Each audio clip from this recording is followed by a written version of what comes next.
เป็นบุญนะคะห่อข้าวต้ม เอ้ยแหละเขาก็บอกจังว่านั่นแล้วจังป้าบุญจะบอก ข้าวต้มค่ะมีบ้านห่อข้าวต้มค่ะ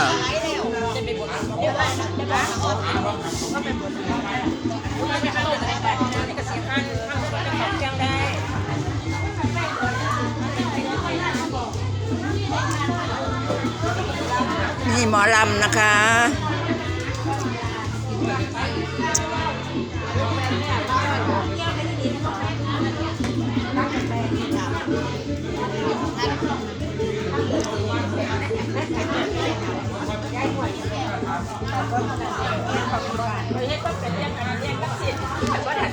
ถ่ายคนปากแดงก่อน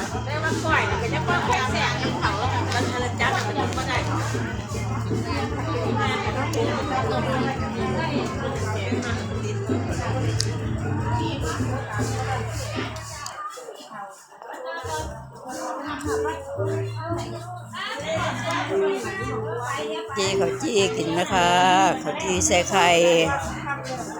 ในครัวจี้เขาจี้ค่ะเอาไปให้เพิ่นแน่กับจี้นี่โซ่ ไอ้นี่นะคะ